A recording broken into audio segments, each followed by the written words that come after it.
That's great. So thanks to Mitch for pretty much going through my entire Aware history in a formal format, and Tina to read it out. So good job, Tina. I'm going to go a little more off the cuff. This one's going to be a little more casual. Some Aware business, some of the extracurricular activities that we got up to along with Aware, and I'll try to be brief. So I joined Aware in 1998 because my friend Alex Nicklick was tired of hearing me complain about how they were destroying the environment and cutting down all the trees. So he said, stop complaining, do something about it, and why don't you join Aware? And I said, what's Aware? And so he took me to that fateful AGM, the same one that Mitch referenced, at the Myrtle Phillips School, where I happened to meet Eckert Zeidler and a few other interesting folks like Mitch at the time. And the next thing I knew, I was on the board of Aware. Then naturally, like any volunteer organization in a small town trying to find its feet, usually at that point you have a choice of being president, treasurer, secretary, or vice president. It's up to you. Which one would you like to take? No, I'm not going to take any. I was smart enough to say no to some of those things, but I think Mitch ended up maybe being vice president and maybe Eckert treasurer, like right from the get-go. I can't remember. It was something like that. Anyway, that's how these things roll out in these small towns, and Aware was still seemed to have a lot of horsepower despite its relatively small size. So it was a lot of fun. For the first year, I tended to listen a lot and not try to take on too much. And then after that, I found my feet, and we got involved with more and more campaigns. And then it turned into the year 2000. And there was this mention of this thing called a bid corp and the rumblings of the Winter Olympics and many other Canadian cities bidding on this, and maybe there was some interest and maybe there wasn't. But regardless, it seems like with the Olympics, nobody is really asked whether they want it. It just is presented as something you do want. So there was the 2010 Bid Corp and Aware, and also my occupation as a photographer. So I was involved with Bid Corp from the beginning as a photographer through my company, Coast Mountain Photo, and so I knew a lot of the people, and then things really started to happen. During that time, I met some other fantastic people like Tina Simcoe and Keenan Moses, and I'm just going to name a few of the other people I served. I served on the board for 10 years, from 11 years, 1998 to 2009. I was president for 3 years, somewhere in there. I think it was 2006 to 2008, and then in 2009 I had the grateful position of being ex-president, which is a little bit less pressure. That was all good. But naturally, there was a lot of things going on in Whistler at the time. We had a very pro-business provincial government in the Liberals, and we had this steaming, out-of-control freight train called the Winter Olympics. So 2003, the Olympics comes to fruition. Mitch was absolutely right that in the DNA, through many, many, many hours of meetings, which we were at, they sort of absorbed the Aware approach to sustainability and built it into the bid book. And some say, including John Furlong, that it had a lot to do with how we ended up with the Olympics. So again, be careful what you wish for as an Aware board member, if you're listening. Okay, there you go.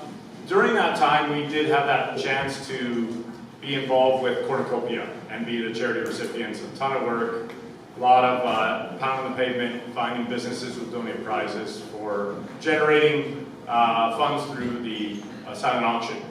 The reason I mention this is because that effort of talking to all those businesses and all that effort, we'll get to the wine, the leftover wine in a minute, Tina, don't worry.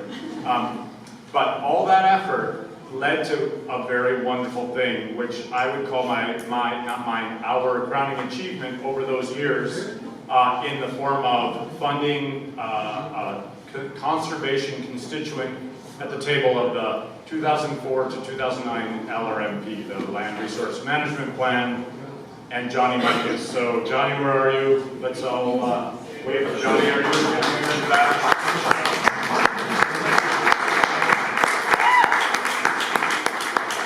So a ton of effort went into finding all these prizes, making Cornucopia go very well, generating, I remember being at the conference center, any wine rep showing up and unloading their car, I would just stand at the unload zone and say, hey, how about that donation for the local charity recipient? And some of them said, okay, here's a bottle, and some of them just gave me a case, and they really didn't care that much. It was awesome. So we had a lot of wine on auction, and we ended up generating a significant amount of money. All this money, or almost all this money, went to fund this effort over 5 years to be involved at the table on the inside, negotiating for more protected areas in the Sea to Sky region, and resulted in this incredible legacy of lands, including the Upper Ilaho, the Upper Sioux, and the Upper Callahan. So these are areas that are no longer in the industrial land base, and it all started with the Aware Board of that time, of those years, and that amazing effort at Cornucopia to raise funds. One of the other neat things that we did with those funds, that we actually flew a chartered Cessna aircraft out of Squamish Airport several times, and we visually mapped the area with photographs that I took out of the back of a plane with the window cranked open by a bungee cord. And by doing that, Johnny Mikas at the table always had photos to counteract any claim by the energy constituency or the logging, mining constituencies to say that this area is undisturbed, and we would show them a photo that says, no, actually it's been raped and pillaged, pardon my terminology.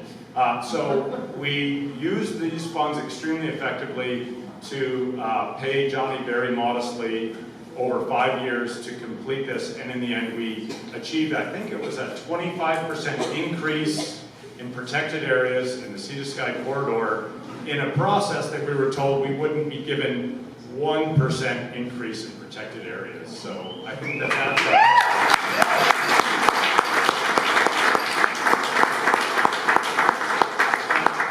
that was a real team effort, and that was really led by Johnny Mikas' extremely effective negotiating skills and time and energy at the table over those 5 years. And it still has a positive legacy, and hopefully it will carry on for generations to come. So those are some of the parts of my time at Aware. I also remember very distinctly having to be the face of the environmental discussion around the Olympics, as 2006 to 2008, when I was president, was obviously a fairly controversial time as developments and natural areas were being disturbed to build the sliding center, to build the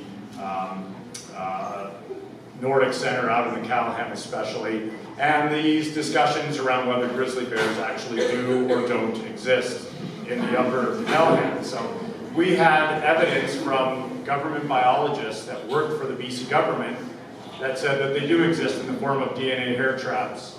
And we sat in rooms with government negotiators representing the Olympics that said, no, they don't exist, even though we had evidence from paid government employees that said they do exist. You can see how they can become an awkward conversation.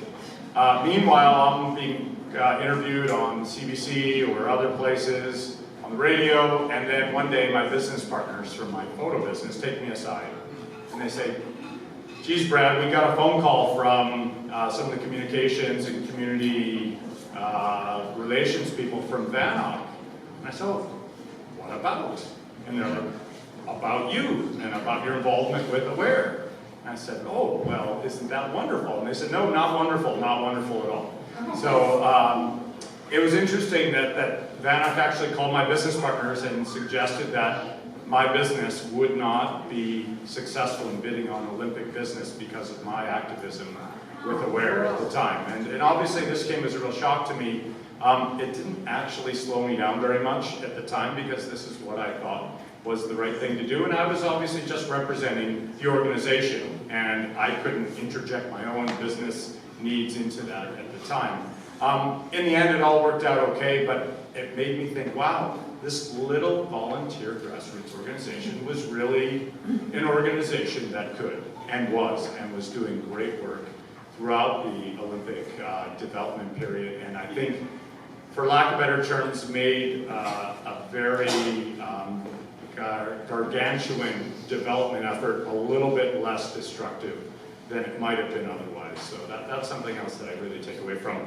A few other things I'll backcast to that Cornucopia effort. Mitch, in his speech through Tina, mentioned the wine. This is Aware epic history, so I'm going to go into a little bit more detail. So try to imagine somebody collecting all the half-drank bottles of wine from a wine tasting off the Cornucopia tables, and then giving them to the volunteer group who's helping run the event, and say, okay, these are yours, and there, like I said, there was hundreds of bottles of half or a quarter or three-quarter drank wine. So naturally, we just started drinking it. That was a lot of fun. That was the easy part. The hard part was when they said, oh, sorry guys, it's midnight, the event's been over for an hour, and you have to leave the building. So then, where would we go? Well, naturally, we went into the stairwell of the conference center with about as much wine as we could carry, which is probably approximately 6 to 10 bottles per person, and kept drinking. Right, Tina? Anyway, it was a lot of fun, but let's just put it this way. The next day, I was volunteering, it's a relative term, volunteering at a seminar for Cornucopia, and somebody at the seminar said, hey, you did a great job, thanks a lot. I got 2 wine winemakers dinner tickets to go to Nicholas North with Cedar Creek Winery. Here you go. They're worth $150 each. Go have a good time. And I was very hungover. I had no interest in going to this one. So I called everybody on the board, everybody. So I get some people on the phone and I say, hey, you want to go to this winemaker's dinner? And the answer was like, get the hell away from me. Or, oh my God, I gotta puke. Or something like that. So I ended up going with my friend Mike because I could not give these tickets away to anyone involved in that stairwell incident the night before. So anyway, some people didn't even drink wine for several years after that. I'm not going to name names. Anyway, I should move on because I know that there's more socializing and more sort of nostalgia to go over. But I just wanted to mention a couple other things that were really special about our time. The municipality really deserves a lot of credit for helping fund the Sustainability Speaker Series. And there was a lot of excellent work by people in this room to organize great speakers like the gentleman whose name escapes me from Interface Carpets that Mitch mentioned. Ray Anderson. Thank you, Ray Anderson. David Suzuki, awesome, thanks. Shannon made that one happen, she's in the room, thanks for that, Shannon. That amazing architect from California who's really into sustainable design before a lot of people were doing that, whose name I can't remember either, but his presentation was amazing. And of course, Dr. Heinrich Karl Robert, or was it Karl Heinrich Robert? It's one of the two. Anyway, we had thousands and thousands of people filling the auditorium, or the main ball, the Sea Sky Ballroom at the conference center to see these speakers. There was some real momentum behind this concept, and it wouldn't have been possible without funding from the municipality and with all the volunteer efforts of the people who were there to create these incredibly influential and wonderful events that still have an influence on me to this day. So that's something that really needs to be recognized. You know, other than that, I think that I've kind of covered it. I do want to mention a couple other things. Obviously, Wendy Horan and her boyfriend Koner, who were tireless volunteers and president. Wendy was president for, I think, in the years leading up to Mitch, which led to me as president. And Al Whitney, Bryce Lee this year. There was Michelle Promo. There was tons of great stuff. I'll leave you with a couple thoughts. The Ilaho hike. So about 11 of us hiked the Ilaho Traverse to experience this incredible intact wilderness of old-growth forest, up overland and down into meager drainage. It was the most amazing hike I've ever done in my life, and I think Tina and Eckert and others who are here in this room would agree with me that it was second to none as far as an experience. I'll leave you with a visual image of some photos I took when we got to Meager Creek after 3 hours of being in there in our sore, blistered bodies, somehow magically renewed by the hot, beautiful springs at Meager. And so I decided naturally, since we were all naked, that I would take photos. And I have a wonderful photo which I spared you tonight because I knew there might be some kids around, whatever.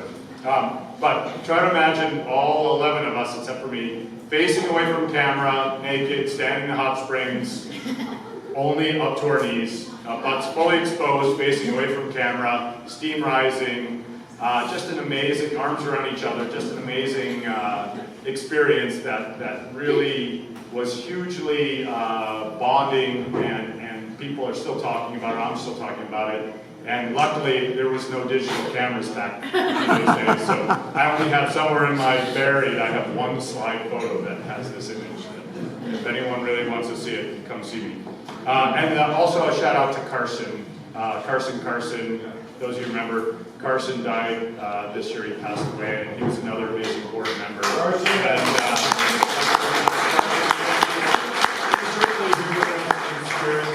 And that's about all I have for you.